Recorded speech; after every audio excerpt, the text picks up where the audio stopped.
The illustrious Jabba bids you welcome. I'm going to regret this. I'm Pete Mitchell. He's Peyton Jones. And this is the Church Planter Podcast, brought to you by Church Planter Magazine.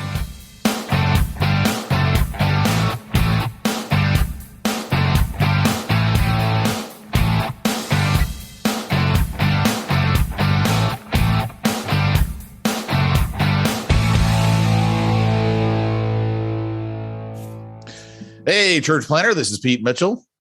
And this is Peyton Jones. And you're listening to America's Top 40. No? 40 things about church planting. Oh, there you go. Wow. Do you think we could come up with 40? Yeah, we could. I've got 1, 2, 3, 4, 5, 6, 7, 8 things today that I figured. Bivo better be one of them. I'm just saying. Nine things.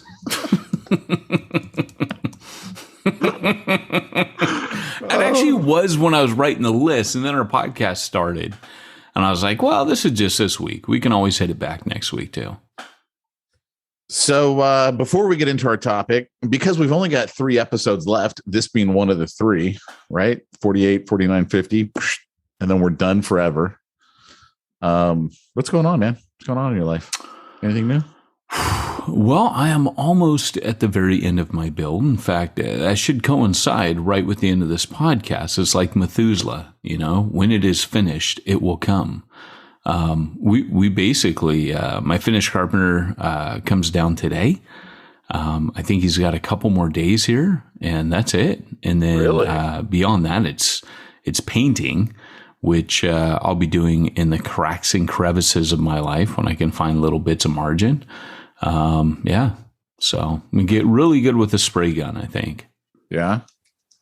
How many bedrooms is your house? 1 for each person and 2 offices. Okay. Is one of the offices in the garage still? Like you had it before? No. In fact, what was my garage? Do you not have that garage office anymore? Or is that now like a mother-in-law room or something? No, that actually became now the front hallway. Oh, you combined the two. Yeah, you didn't know we combined the 2 buildings? Dude, how would I know? You and I talk like you a half hour a week. You got to come Zoom. see it. You just got to come see my house, man. I didn't think I was invited. I didn't think your wife. I thought she put down the law. Don't ever let Pete come to our house. That was the rule, yes. And when I approached your house, your dog was going to kill me. My dog will kill anybody who approaches the house. That is true. So, yeah, she lets people know, do not come onto this property. And if they do, you can tell. You can tell if someone's on the property because she hasn't bit anyone yet, but she keeps them cornered. So I've watched her corner 2 people so far. Keeps them cornered up against the fence, and they're like, "Oh!" And it's like, "You dummy! Why'd you walk into my yard?" Do you have a "Beware of Dog" sign on your? I do. Gate? I have. Okay, then that's their stupidity. If you got a "Beware of Dog" and you don't beware of the dog, you're an idiot. Well, one of the people was the candy lady. So we get the candy lady. She walks around the neighborhood, and we always buy something because we feel sorry for her. So we buy candy, and it's like, how much? Oh, $10 a candy bar. And it's like, yeah, okay, great. It's a big candy bar. We didn't know $10 candy bar. And she was cornered in the yard, and she was so mad at my dog. And it was like, but you came in the yard like. You wanted to make a candy sale bad enough to where you were willing to risk a bite from my dog. So he had it cornered. And then the other day it was one of the workers. So I just tell people, like, don't enter my property unless I come down and then I'll introduce you to the dog. And as soon as she like Eden the other day, Eden had a social worker come, because she is adopted and stuff like that and special needs. So she gets a care worker from the county. This lady, I walked her in. I said, "Are you afraid of dogs?" Yeah, no. But my dog went and grabbed her toy and kept coming up to the lady and growling at her. And I said, she's telling you she's going to be angry if you don't grab the toy and throw it for her. But she would literally come up to her and go, "Arr." And I said, no, she wants to play. She's telling you, I'm not sure I like you until you throw my toy. And so once you throw the toy, you're all right. That's hilarious. I can just imagine the social worker reports as she reports back. P.S. Beware of dog. Right. Or she writes, this child is safe. So I would think so, right? Because your dog probably would way protect your kids. She's still growing too. I mean, are you serious? She was already like 90 pounds, wasn't she? Yeah, she keeps growing because Andrea had been watching online where you can't feed the dog. Like people feed Dobermans too fast and they grow too fast. They feed them too much when they're really young, and they have this big growth spurt, and then it's really bad on their knees. So the Doberman experts are like, well, you wait, and then there's like a cycle, like a life cycle where you up their diet at a certain point after their legs are a little bit stronger because they'll grow too fast.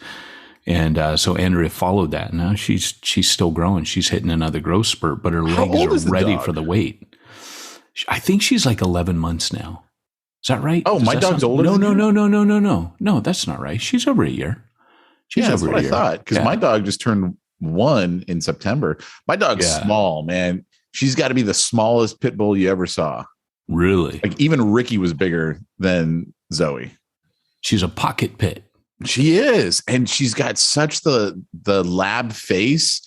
She has to be mixed with a lab. Yeah, just has to be. But she does this thing where she puts her ears out, and I'm not kidding. If she was green, you'd think you're looking at Yoda. It is the funniest thing in the world. It's total Yoda right there. You got to send me some of those pictures because that dog has always been a beautiful dog. Yeah, and she's a lover, man. She loves every person and every other animal, which was unlike Ricky. Ricky liked people. Well, she tolerated people, but she hated other animals. Yeah. Just if she saw another dog, she went into red mode and wanted to go attack it. Wow. So I feel bad for asking this, but There's your dog. Yeah, there she is. Hey, what are you doing? Did you hear me talking about you? So Ricky and Lucy, they're both gone, right? Yeah. Yeah. So that's crazy, dude. When we started this podcast, they were both we used to talk about them both. Yeah, that's true, huh? What are you doing? Don't come in here and barf. She didn't want those, but nothing. It was dry. Dry heaves. Yeah. So what about you, man? What's up in your life?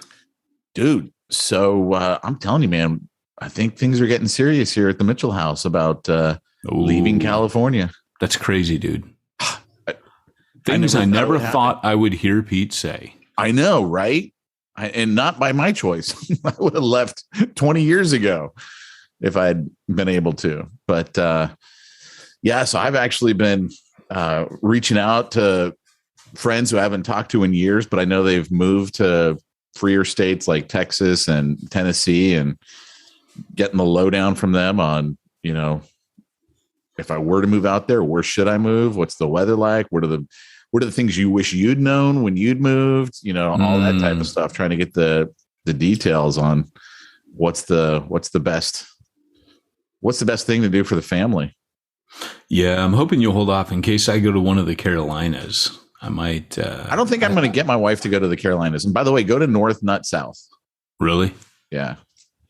I don't know anything about either. But it's just it's a gun thing. Just go to the north. Well, not the south. To me, it's more of a crab thing. Like, I want to know where can I get the best crab. I think North Carolina has the best crab. I'll take your word for it. We're not really seafood people here.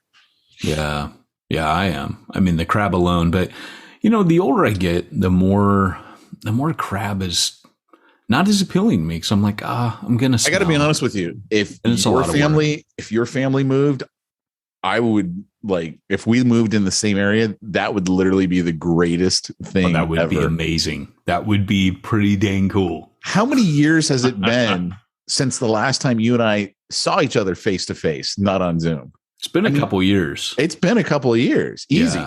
Yeah. That's crazy, dude. Yeah. And that's not because of COVID. No. Okay. Part of it was a textbook, but if I'm down there, I'm usually. But it's not even that. Yeah. I mean, you live not close. Yeah. I'm down San Diego. You're up, right on the edge of LA County. Yep. We've got to cross through Orange County. And then if I'm up that way, it's usually because I'm doing something like either in LA or maybe I'm seeing the family. Like I've been thinking recently, like when Andrea goes to see her mom, I could skip over there sometimes on Sunday afternoon. She goes, so I think, hey, maybe movie time. Maybe I could crash a movie time. Except you normally see the movies way before I go. So like James Bond comes out Friday and I'm thinking already, like, I don't think I'll go see it this week because I want to watch all the other ones again. It's a great excuse to watch them all. Yeah, it's tougher for me to see movies now because you got Luke. Yeah, it used to be that every Sunday Jamie would take Luke and Mackenzie and her mom, and they'd go to the malls. Well, Luke's getting older now, and so he kind of realizes how stinking boring going to the mall is. He doesn't. I mean, he's not a shopper, right? He doesn't want to do that. And so he wants to hang out with me, not so much to hang out with me, but because he doesn't want to go there. So I can't, like, I don't have my Sundays the way I used to, where I'd go every Sunday to the movies. It's like, I can't do that because I can't take him to see a lot of the movies that I would see. They're just not appropriate for his age bracket. Yeah.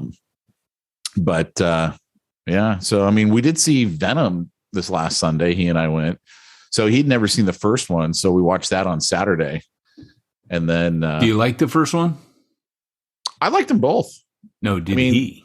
Like, yeah, was it age appropriate? Did you feel like, hey, this is okay? He can. Well, see, the reason why I didn't have him watch Venom before that is because of how much more violent it is than the other Marvel movies. Because Venom like bites people's heads off. That's right. The thing. And so I was like, I don't know that because he was really sensitive as a much younger child. I was like, I don't know if he's going to like it. So he didn't want to even see it because he could just tell by the trailer that it was going to be. But he liked it. He enjoyed it. How about this last one? Was it because it looked like they're going to play the humor card a lot more with Carnage? Is that what they did? I don't remember a lot of humor in it. So was it creepy? No, I mean, it's Marvel. I mean, it's not creepy. Is it Marvel or is it Sony? It's not Marvel. It's like licensed from Marvel kind of thing. Because I worked for Sony years back, and I remember going to the factory, and anything that Sony had, you could get super dirt cheap. So I got a couple Spider-Man DVDs. It was back in the day. I was thinking the other day, the very first DVD I ever owned. Do you remember what that was? No. Mine was Sleepy Hollow. Oh, no kidding. Yeah, Sleepy Hollow. I remember I bought it around Halloween. I had my new DVD player. I was a missionary in Wales. That was a big deal because I had a VHS. I lugged this old VHS overseas, and I had this converter, up-down converter, to take things from, was it like 220 to 110 or whatever it was? And or was it 240, 120? I don't remember. But I had this up-down converter that if I could use any American product, but I had to, this thing weighed, it was like a brick, dude. It was super heavy. And I could convert anything, but that's what I would use. Interesting. So, yeah.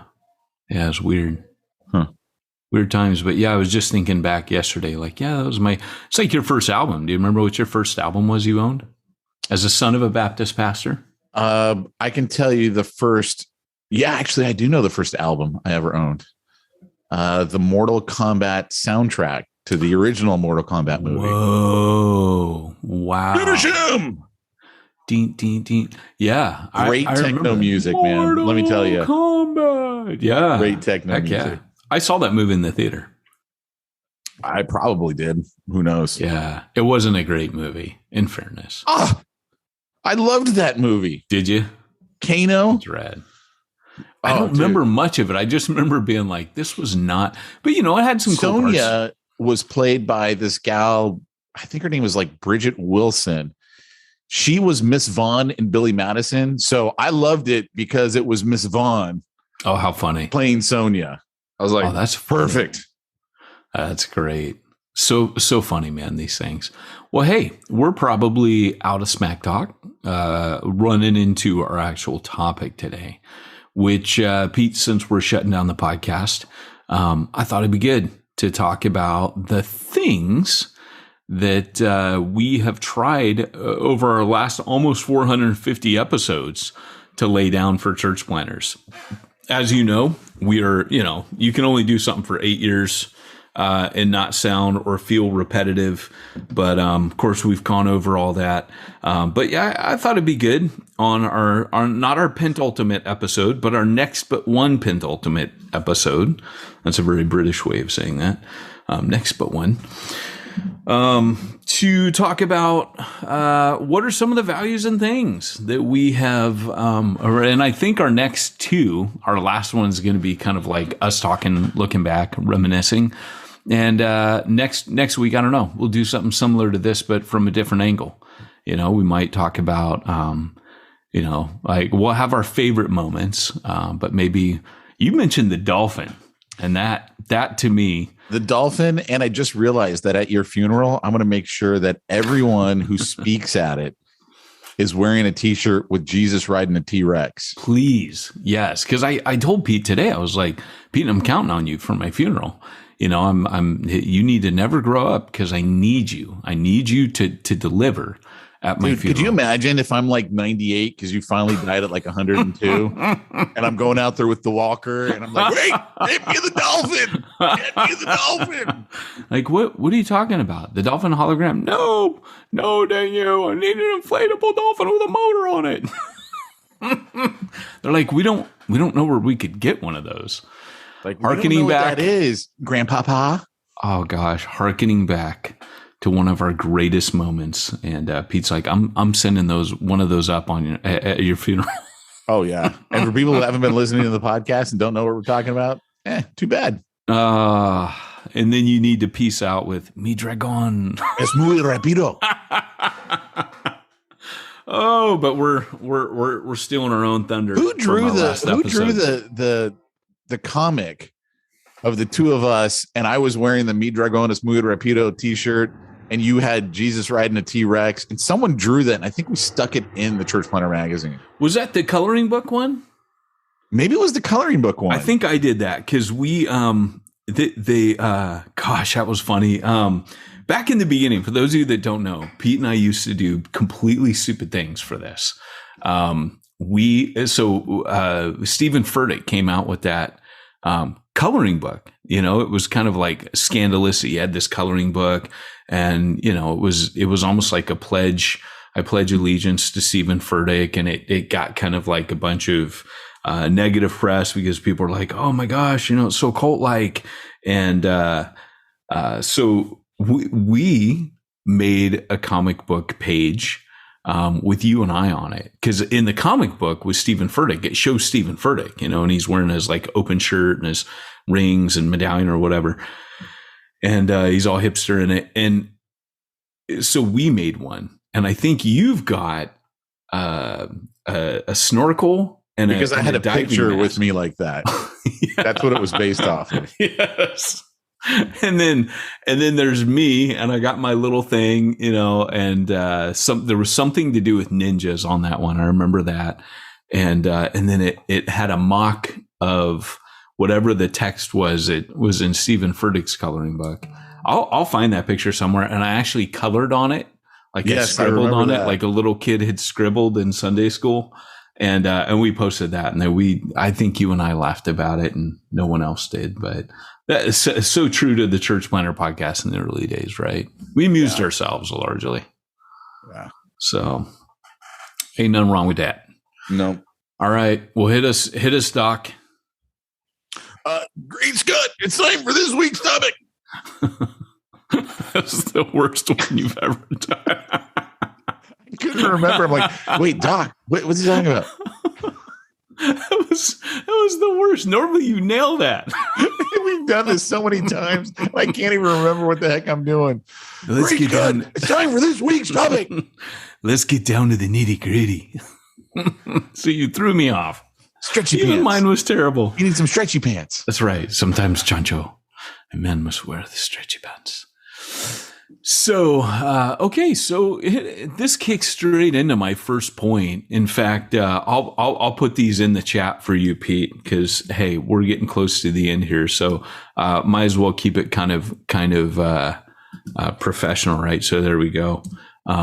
Those are the points I have. They're not bulleted, so you got to kind of make it out. But so one of the things that's going to really come in full swing here, no segue needed, is that one of the things that Pete and I have kind of modeled is the idea that being authentic is better than being respected. If you look at a lot of people, that are presenting in, Christian media, Christian broadcasting, there's a persona, you get that when you're a pastor or a leader, there's a persona.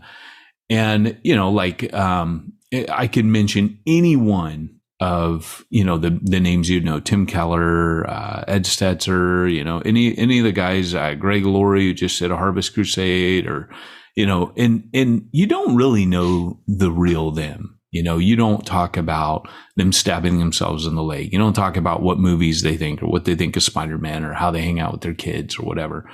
We have, from the beginning, I think, modeled that on this podcast, because at least for a church planner, you're going to be up and close and personal with your people. And so what I learned early on in ministry, I started off in megachurch and I went to Wales where everything was small. And I quickly learned there's no buffer here. And in church planning, there's no buffer. People are going to get to know the real you. And so I learned in church planning to just tell people, this is who I am. Just get to know me right away. Whatever you can say about me, or accuse me of, is probably worse or probably better than the real deal, than the me that God knows. That's not to say I was justifying any kind of simple behavior or, whatever, but it was a way of just asserting to people that, hey, get comfortable with yourself, because you're going to have to live with that guy. You just get comfortable with yourself, lead out of authenticity, because, sooner or later, the mask is going to fall. And you're going to get to know the real person. I mean, that's one of the things. It's one of the things when Barnabas Piper first started getting known, people were always asking him, "What's your dad like? What's it like living with your dad?" And he'll talk about the quirks that his dad has, and people love that stuff because it's funny, and you feel like, okay, I see the leader in the pulpit. I want to get to know the real guy, because people might only see me in the pulpit, but I got to live with this other guy all these different hours of the week. So, 24 hours a day, times 7 minus 1 hour, how much of the real us, do people know? So I learned early on in ministry that if you want respect, go into some other field than church planning. Right? Because you're going to be unpacking the trailer. You're going to be, this and that. So that's one of the reasons that Pete and I have Smack Talk. It's only one of them, though. One of them is we just really enjoy it and we like it. And like Pete says, we work out our friendship here. But the other part of that is just a model authenticity, that you can be spirit-filled. You can be discipling and saving souls and doing some really big kingdom stuff and still be you. That's kind of the secret. Word. Well, I thought maybe you would have something to say about that one, especially. No, I just was thinking back actually about one of our guests that we had on last year. I guess right before or right after COVID started, is in May of last year. And an old friend of mine from college, who's a pastor up in LA County somewhere. And he was saying how, when he preaches, he's always using stories from his life. And he's got people are like, "Oh, Ryan, don't go any further." Because he would just he was very honest with people about his own shortcomings, where he screws up continually in his life. He's not one of those guys who's trying to just put on a face and a front and, be like me kind of a person. I mean, he's just I'm as real as the rest of you. And that's, I think, what you want. Well, you mentioned something too, and that was, and I think this is the spirit in which we did this. You mentioned at one point, you're like, I got this from my kids. My kids can always go back and listen. It's like people really do get to know us to a certain degree. I would argue that same with preaching. Lloyd Jones would talk about this special relationship that would happen between a a preacher and his congregation, because the preacher looks out and knows the people sitting in front and in the congregation, knows their problems, knows a lot of their issues, particularly in a smaller church. But they also start to feel like they know you. I would say our audience, our listeners probably feel they know us pretty well by now. And so when we bump into them, a lot of times there's a warmth, and because they've traveled with us for 400 something episodes, there is a relationship. I think you and I, when we're talking to them, there is I'm picturing, like, I have a picture of my listener every week. My listener is the church planner who is struggling, the church planner wondering if they got it right, the church planner wondering, like, am I off track? What am I missing? Having people, leave, having people betray them, so sometimes I want to make them laugh. I just want to get them to laugh for a few minutes and to relax. And there is a portion of this that I would say is soul care. But I think people do know that we care for them. And that kind of leads into the next point, that I call cha-ching. So we're looking at our values, right? So being authentic is better than being respected. Second one is cha-ching. We made a rule early on this podcast that we would always say cha-ching when we were promoting anything personally. Like, I think that had to do more because we found it funny, than anything else. Well, it absolutely, like, that's what but it really is a value as well, because you and I never saw the planter. And we even had talks about this. We were like, dude, I know how to make money. You're like, I got to keep these two worlds separated, because you're like, I can make money, but I don't want to flick that switch with church planners. I remember we would have those talks, and because we did the Bible thing, and granted, we did that at a fraction of the cost of what you would have done something like that for in your day-to-day job. And I just remember you're like, yeah, no, it's not really about the money. Let's just do it and see what happens. We'll keep it affordable for planners, yada, yada. But there was never the desire to make money off of planners. And I've had people contact me. I've had companies contact me, and I will always give them the spiel that church planners are like veterans. You don't screw with them, right? Like, you don't screw with a veteran because they're sacrificing everything. Soldiers sacrifice, they risk it, they put it on the line. And I feel the exact same way about church planners. So will I offer training for money? Yes. But is it an affordable price point? Yes. Am I hoping to provide more value than what they pay? Yes. But it's never been about to make money. In fact, this podcast probably will go down as one of the most wasted opportunities for monetizing something that, probably existed in the church planning space, because you and I did not set up a website to collect money. I'm just thinking of other church planning podcasts that did that.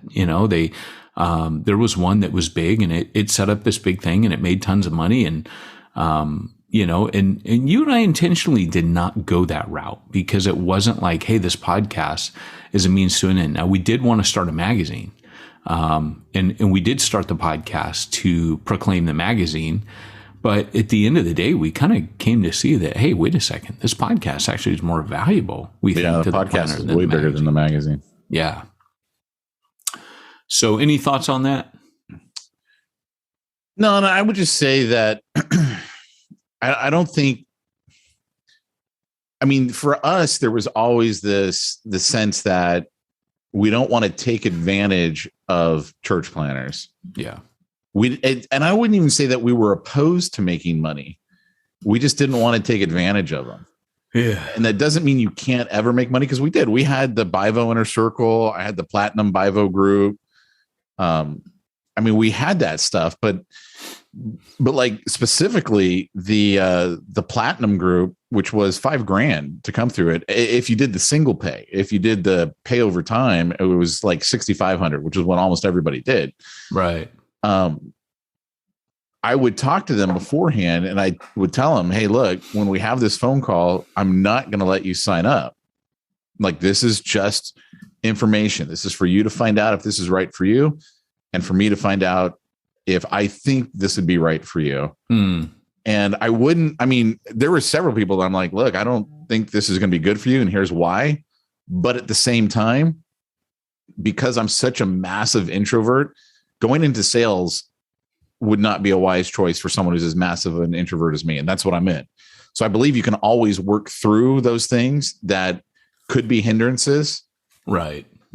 But it's better to know, hey, this is a problem that I'm going to have to work through if I'm going to choose to do this. Right. And that's where I wanted everyone to be at, was like, you knew this is good for you or not good for you. And really, I would look at it a lot, and I'd, talk to different pastors. I'd be like, look, you're a shepherd. I can tell from what you've done and how you're talking to me, you're a shepherd. And I go, it's harder for shepherds to make money doing what we do, because it's not about that whole relationship and counseling. It's about, you need to do this, Mr. Client, and get it done. It's more like the teacher. The teacher could just go, look, boom, do it. And I'd be like, I want you to understand that, because you're going to have to work through that if you're going to do this as a business. So I just want to make clear that everyone understands it wasn't that we were opposed to making money. It was like, we respected church planners, and we wanted them to like go into it with their eyes wide open, no matter what it was. Like, just have your eyes wide open. Yeah. I remember you and I chatted at one point, and I'm like, well, what if someone comes in, takes all of our stuff, and just hops out, and you're like, we let them. Like, what are you going to do? You're like, I'm like, what if, you would offer money back? I remember people going, in fact, I don't know if anyone said they wanted their money back, but there was an issue with one guy who was like, I don't have the money to pay. And they're like, okay. Like, it was just the way that you conducted yourself. I learned a lot from that. Like, what I hated is when, and this happened on several occasions. So people sign up for the payment plan. Yeah. And if they would talk to me, almost anything they say, I'd be like, all right, whatever, you need to readjust the payment, whatever. Yeah. Yeah. What I detested is someone who's saying, hey, I'm a pastor and I'm going to flake on this bill, and I'm never going to reach out to Pete, and Pete's sending me these letters and I'm just going to ignore it. Like, that is a character issue. Right. And that would irk me, but not to the point where I was like, feeling like I lost out. I was just like, why? Just freaking talk. Just literally talk. Yeah. It's not like I really cared that much about the money, because especially at the time I was doing all that, I was making so much money with my other clients. I was like, whatever, dude. You know, it's like it's a drop in the bucket. I remember us talking, and I'm like, that's a lot of money to me. And at that time it was, and, but it never was about the money. In fact, I think we ran that program for like a year, and it was rad, and people really helped from it. And I think at the end of it, like, which is typical for me, it was like, hey, this is more time than what I have right now. Right. And that's what things usually come back to for me, is time. But the next one was bigger is not better. By the way, the first two are things that you can apply to your church plant. There might have been things that, values we showed on the podcast, but we were trying to model those for you as a planter with your church. Like, don't ever see your church as, the means to get rich quick, like, it's not going to be that if you're a church planter. You're going to need to be Bible, which is something that we also, through that Bible program, modeled and talked about. Maybe we should kick straight into Bible on this. Bible was one of our values, wasn't it? Yeah, still is. I would say even more so today, that I believe personally that Bible needs to be happening more, which is not to say that I think it's the only way or the best way, because I believe God calls people to different things, right? God calls people to full-time ministry for sure. But I think you can have a bigger influence when you're a part of the community you're trying to serve, not just speaking at the community you're trying to serve. Right. but like you're in it, you're working with them, you're doing everything that they have to do. They got to wake up and take kids to school and go to work, and you're doing the same thing.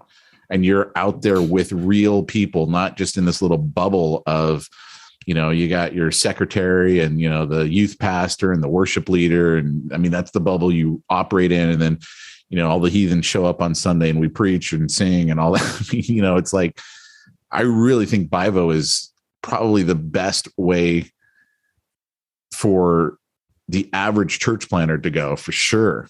Way more than just, all of a sudden, because then it changes the dynamic of the church. Like if you get your income from the church, then you're always pushing for, what do we do to get more people here? What do we do to, get the tithes up? Trying to make a living wage is difficult, dude. And then you're like, oh, well, we got to get a smaller place because, I still got to make X, but we don't have Y coming in. Right. So we need rent to be Z over here. And it changes the dynamics. But when it's like, okay, look, the money that the church brings in, that's going for all the church stuff because I got my income somewhere else. Like you and Charlie were, I think, great examples of that. Charlie has a great job. I mean, he's just one of those type of employees that always gets, really good paying jobs. And he just wasn't worried about the income from it. And you could see his heart. Like he really was there to serve God in his job. Yeah. And you weren't. You were there to make money. No, I'm just kidding. I mean, like, well, we had a talk once, and he goes, because we were talking about, we're team leadership and we're equals and what have you. And at a certain point, we were talking about, there's that concept of first among equals. Now we're a true team, true equals, but I took the lead on a lot of things because I was a guy set apart full time. And one of the times we were chatting, Charlie made the admission. He goes, if I want to be first among equals, I think I'd have to put my butt on the line like you and make peanuts, and set myself aside, because that's what it is really, is when you're setting yourself aside full time. And I wasn't full time. I had my Bible job. There was 1 year at Refuge I was full time. But prior to that, I wasn't. And so, I was teaching a university course to make up, or I was doing a couple other things here and there. But those little things that I was doing, it was so I could be set apart primarily, and then over the years I would do like through the word part-time, contract work, or I take little contracts here and there. Those are the kinds of my book Advance. I mean, I lived off, they weren't much, but I lived off I was an extra, if I stretch out, it'd be like an extra $1,000 a month for a year. I think my first book Advance was like $15,000. And I was like, well, there's a year, $1,000 a month coming. Like I counted on that stuff. So I was living pretty hand to mouth for a while there coming off the mission field. But for a year there, I made a full-time wage, and that was great. But what I was going to say is that you kind of, I will say it this way. I keep bumping into bivocational ministers that have gone that way, and they're just happy. They're happy. There's this peace about them that wasn't there before. It's something you said years ago. Having money solves a lot of the problems that not having money creates. And I've always thought about that, like, what a great statement. It doesn't do anything else other than that. Yeah. But that's what it does. And so I'll bump into almost all the guys I trained back in 2015. We did this church planting train station in Oceanside. Almost every single one of them now is a bivocational. And they're so happy they're like, hey, I'll buy lunch. Because I always bought them lunch. They're like, I'll buy today. And it's like they have money, their family, their families are doing good. Their wife she could buy a purse if she wants to. You know what I'm saying? Like it's just a game changer for them. And I like to look back and just think we helped contribute to that conversation. We modeled it, and we talked about it before it was cool, and just really championed that for 8 years. It's interesting you bring up that line, before it was cool, because obviously in some parts of the country, it's still not cool to be Bivo. And a lot of people, that's not a real pastor. He's not full time. And I still remember my dad being a pastor And, like being Bivo, which he was for many years, I think pretty much all my high school, he was Bivo. And society will see that as a lesser. He's doing a lesser job. He's a lesser man. Right. And the reality is no way, man. It's greater when you've been on both sides. He was a school teacher at juvenile hall. Like he literally, and he wanted to stay at juvenile hall. He used to joke. He goes, look, juvenile hall is one of the best places you can be a teacher, because if the kid screws up, you get to send them back to their room, and no one wants to go back to their room because it's like not like the room at home. I didn't know that. That's so like funny. It's like prison room. It's no, I want to be in school, Mr. Mitchell. But think about the impact that he had on kids, because he would teach science, and he goes, I get to teach creationism as one of the theories. And so, and plus being a juvenile hall teacher, it's not like they can just run out and grab another teacher. Like that's a special teacher that they need that works there. Dude, and when you would tell me about your dad, like when we first started, I'm like, your dad, because I would use that same term. I'd be like, your dad was a Bible church planner before it was cool, like way before it was cool. Like it was, the conversation shifted now where people get the more missional aspect of it, where it's starting to be like, oh yeah, Paul was that. And he was intentionally, wow, that's hardcore. But in your dad's day, it was none of that. People didn't think they felt sorry for that. And yet your dad was onto something, back then. Like, it wasn't intentional. Like it was intentional in the sense that he literally had to do it because the church couldn't afford to pay him. Right. He wasn't thinking this is the missional. Yes. He was not like going into it going, this is what God wants. But how rad is that he was like, because at the core of it, this is what the mission dictates that I must do. And I don't have any problem with that. Sean Banesh just wrote an article. I'm a huge fan of Sean Banesh. Love what he writes. I'll give him a shout out, intrepid.com. But Sean wrote, he wrote this article today on survival. And it was basically like, hey, some of you are doing this for survival reasons, and other you are doing it for mission. He says neither one is better than the other, because at the bottom of the line, it's still the mission that you're on. Like there is no better than anything else. So, but anyways, well, those are our values. I think that's all we're going to get through. So next week we'll continue this list. Is it a part two? Is it part two? You knew I had to do that before the end. So. We can stretch it out for 3. Who are you kidding? Come on. No, we got to do our greatest hits. Our final episode has to have our greatest hits. So you and I reminiscing, and I just, I want to kind of say one of the things that I am proud of, though, Pete, is there are planners today out there that this is more for you than it is for me, but there are planners out there today that because of the work that you and I did, and Bivo, primarily you, they're not poor anymore. Like they were willing to be poor, but they actually can take care of their families, and they're happy, and kind of like the guys I was talking about on the ground. But that just to me is such a huge, like the things have moved a little bit, which is really exciting. I know one of our Bivo guys, who, I can honestly say this is a man who I respect immensely. He told me, and I think I've shared this on the podcast. He goes, I used to be more of a socialist. He goes, because I never really could see myself ever being able to make money. And he goes, and now I'm able to make money. And he goes, now I'm understanding you capitalists a lot better. I think I know who you're talking about. Oh, I'm sure you do. Yeah, some immense respect for him as well. Yeah, that's cool. Yeah. So, it's cool. Pete, anything else you got going on by way of podcasts or things going down? Dan Sam's church planner in Ohio. He runs House Church Network out there in Ohio. He and I have a podcast called From Concealment, which is about as far from church planner podcast as you can get, other than Dan's always acknowledging God, Jesus.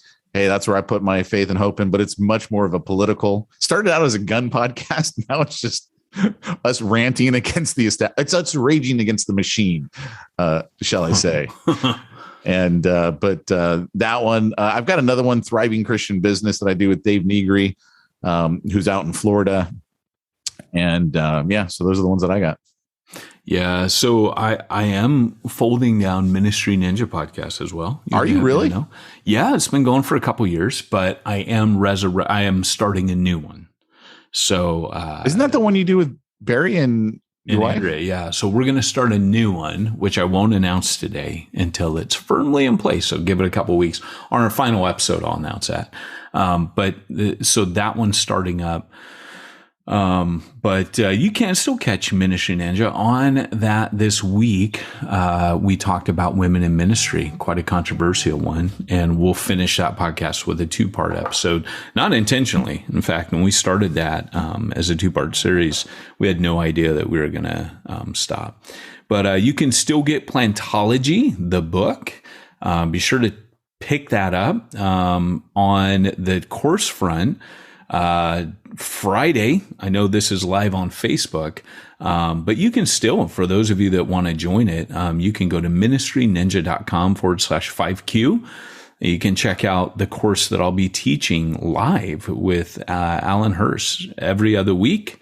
It's the 5Q movement planting course. It'll run for 12 weeks, every other week over a 24-week period. So 12 sessions over 26 months. And that'll be every other Friday at 10 a.m. Pacific. And if you want to check that out, you can. It's a cheap price point. If you go, it's $800. If you bring someone else, it's $400 for each additional person. So you can split the cost of that. And the more people you bring, the more you can split the cost. So we're going to record the first session, which will be this Friday. And so if you missed this Friday, don't worry. This podcast will air Monday.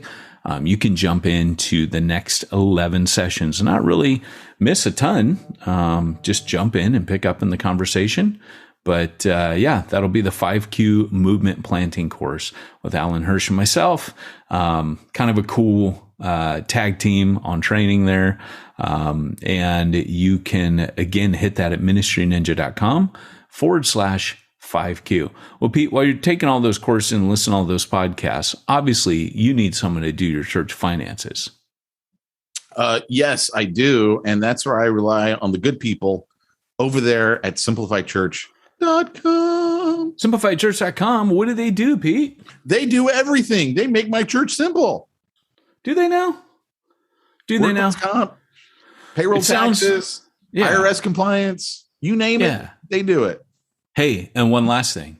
While you're doing that, you also want to make sure that not only when they come to your page that they're going to enter the right giving portal and all that, yada, yada, yada. You also want to make sure that when they're watching your YouTube videos or listening to your sermons you don't want them to go away from the site to go to the podcast and then they're not there anymore. You want to keep them on the site so that they can, be like, hey, maybe I donate to this or whatever it is. But you want to keep them on the site. And to do that, Pete, you need sermonboss.com. What's that?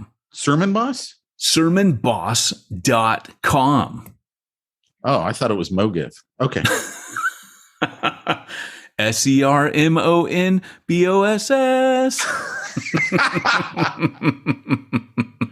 That's the best. So that'll probably come up on the final episode where we talk about our greatest hits, how we used to go to conferences and speak, and people would start shouting, MoGive, MOGIV, No E, no E. No E, that's right. Man, that was funny. Funny. Every once in a while still, I think the last time I went and spoke at something, someone said it just for fun. So there's some oldies out there, man. So, all right. Hey, thanks for joining us. This has been the Church Planter Podcast. This has been Peyton Jones and Pete Mitchell reminding you, if you want to reach the ones nobody's reaching, you need to go where nobody's going and do what nobody's doing.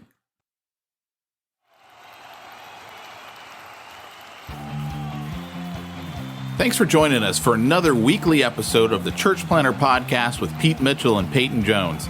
We'd love to hear your comments on this episode of the Church Planter Podcast. Visit us online and let us know what you thought at churchplanterpodcast.com. If you subscribe to us via iTunes and have enjoyed the podcast, leave us a positive review. The more positive reviews we receive in iTunes, the more iTunes will promote us to other church planners who would benefit from this show. This podcast is brought to you by the Church Planter Magazine, which is available in the iTunes newsstand or online via churchplantermagazine.com.